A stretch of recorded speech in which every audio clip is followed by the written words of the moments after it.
सलाम आदाब, मैं मुदस्सिर अंसारी और आप देख रहे हैं MCJ डिजिटल प्लेटफॉर्म का हमारा ख़ास प्रोग्राम कीपिंग ट्रेडिशन अलाइव, रिवायत का तहफ़्फ़ुज़। इस सिलसिले में हम उन रिवायतों और तारीख़ी पहलुओं को समझने की कोशिश करते हैं जो वक्त के साथ धीरे धीरे पर्दे के पीछे छुपते चले गए हैं। आज की इसी कड़ी में हम बात करेंगे हिंदुस्तान में सहाफ़त के आगाज़ की और देखेंगे किस तरह कोलकाता ने हिंदुस्तानी जर्नलिज़्म को जन्म दिया।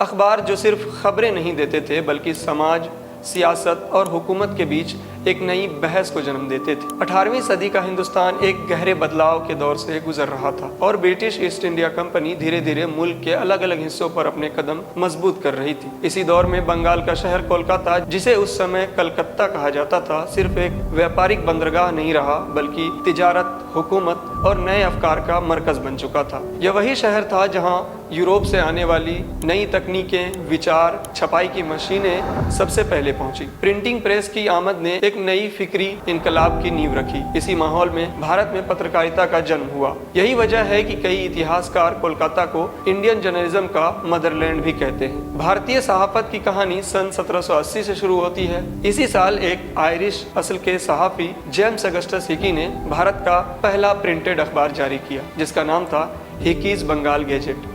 इस अखबार को कलकत्ता जनरल एडवर्टाइजर के नाम से भी जाना जाता है। उस दौर में ईस्ट इंडिया कंपनी का सियासी और तिजारती असर हिंदुस्तान में तेजी से बढ़ रहा था और कलकत्ता अंग्रेजी हुकूमत का अहम मरकज बन चुका था। ऐसे माहौल में इस अखबार का शाये होना अपने आप में एक गैर मामूली हैसियत रखता है। यह एक अंग्रेजी ज़बान का साप्ताहिक अखबार था जो हर शनिवार शाये होता था। उस दौर के लिहाज से इसकी कीमत ₹1 मुकर्रर की गई थी और हर हफ्ते तकरीबन 400 कॉपियाँ छपती थी। शुरुआत में हिक्की ने सियासी तनाज़ात से दूर रहने की कोशिश की, लेकिन जल्द ही उनका अखबार एक आज़ाद और बेबाक आवाज़ बन गया।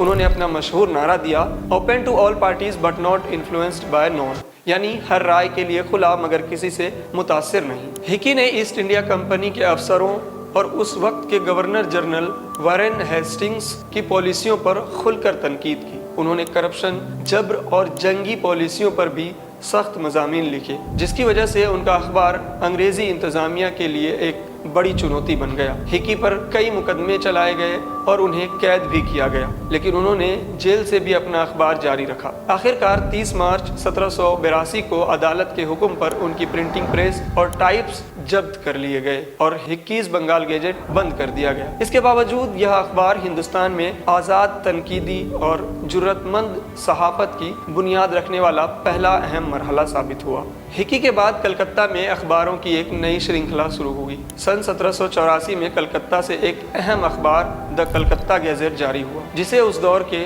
शुरुआती अंग्रेजी ज़बान के अखबारों में भी शुमार किया जाता है। इसके बानी फ्रांसिस गिलेडविन थे, जो ईस्ट इंडिया कंपनी के अफसर भी थे। शुरुआत में इस अखबार में आम खबरें, तिजारती इश्तिहारात और बंदरगाहों से मुतल्लिक मालूमात शाये होती थी, जिनमें ताजिरों और औपनिवेशिक अफसरों को अहम इत्तलाआत मिलती थी। कुछ ही अरसे में the Calcutta gadget east India company का एक अहम जरिया इत्तला बन गया।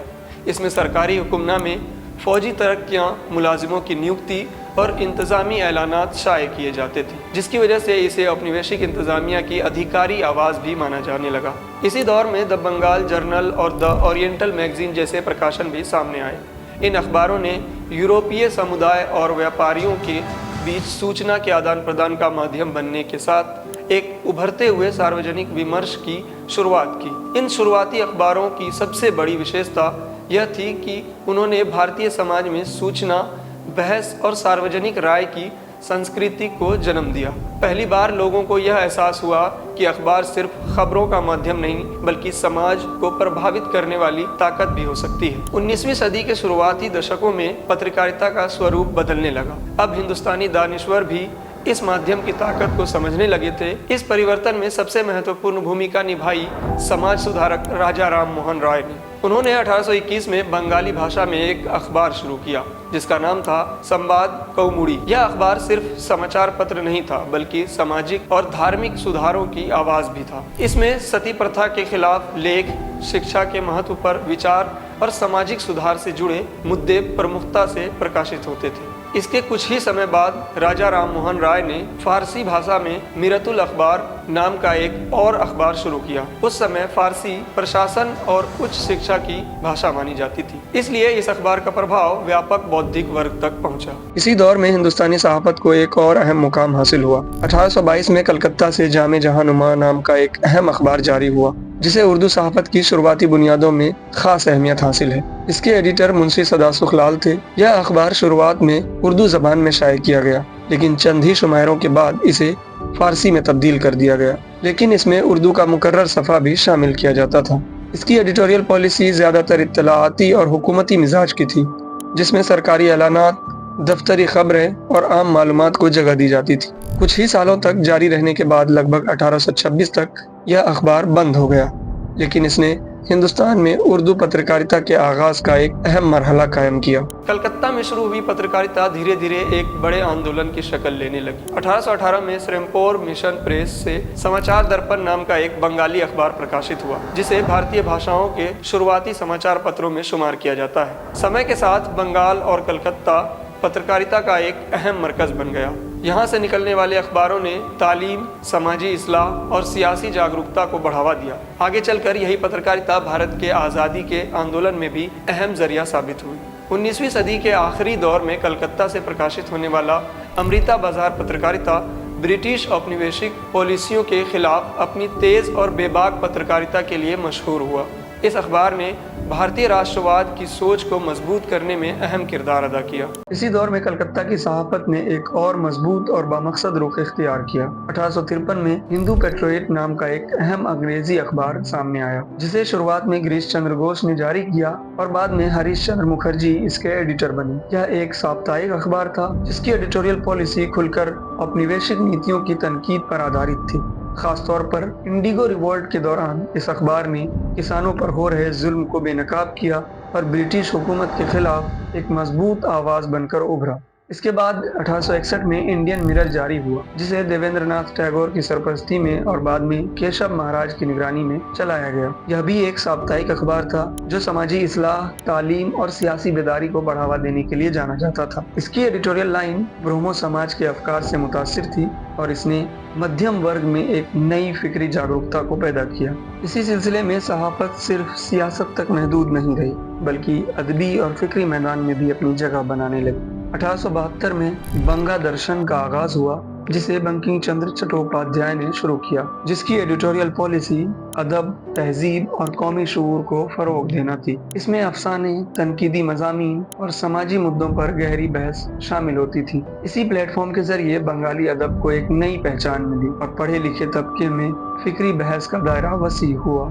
समय के साथ अखबार सिर्फ सूचना देने का माध्यम नहीं रहे, बल्कि वे राजनीतिक जागरूकता के वाहक बन गए। पत्रकारों और संपादकों ने ब्रिटिश शासन की नीतियों की आलोचना की और जनता को अपने अधिकारों के प्रति जागरूक किया। कलकत्ता में शुरू हुई यह पत्रकारिता धीरे धीरे पूरे भारत में फैल गई। बम्बई, मद्रास और अन्य शहरों में भी अखबारों का प्रकाशन शुरू हुआ। 19वीं सदी के आखिरी दौर में सहाफत ने एक पेशेवर और मुनज़्ज़म शक्ल भी इख्तियार करनी शुरू कर दी। 1875 में द स्टेटमैन्स की बुनियाद रखी गई, जो द इंग्लिशमैन और फ्रेंड ऑफ इंडिया के इत्तेहाद से वजूद में आया। यह एक रोजाना अंग्रेजी अखबार था जिसकी एडिटोरियल पॉलिसी खबरों की तस्दीक, तज्जिया और पेशेवर रिपोर्टिंग पर आधारित थी, जिसने हिंदुस्तान में मॉडर्न जर्नलिज्म के उसूलों जैसे ऑब्जेक्टिविटी और एडिटोरियल स्टैंडर्ड्स को मजबूती से कायम किया और आगे चलकर एक भरोसेमंद अखबार के तौर पर अपनी पहचान बनाई। 20वीं सदी में जब आज़ादी की तहरीक ने जोर पकड़ा तो कलकत्ता की सहाफत ने एक बार फिर अपनी असरअंदाजी साबित की। 1912 में अबुल कलाम आज़ाद ने अल हिलाल नाम का एक उर्दू साप्ताहिक अखबार जारी किया, जो अपनी जुर्रतमंद एडिटोरियल पॉलिसी और इनकलाबी मज़ामीन के लिए मशहूर हुआ। इस अखबार का मकसद अंग्रेजी हुकूमत की मुखालिफत करना और हिंदू मुस्लिम इत्तेहाद को फरोग देना था। इसकी बढ़ती मकबूलियत से घबरा कर ब्रिटिश हुकूमत ने 1914 में इसे बंद कर दिया। इसके ठीक बाद 1915 में अल बलाग शुरू किया गया, जिसने उसी जज्बे के साथ कौमी शऊर, और आज़ादी की तहरीक को आगे बढ़ाया। लेकिन यह अखबार भी ज़्यादा अरसा जारी न रह सका। इस तरह कलकत्ता की सहाफ़त ने न सिर्फ आगाज़ किया बल्कि आज़ादी की जद्दोजहद में एक मजबूत आवाज़ बनकर उभरी। आज के वीडियो के लिए इतना ही। मिलते हैं नई रिसर्च के साथ, नए टॉपिक के साथ, नई वीडियो में। तब तक के लिए खुदा हाफिज़।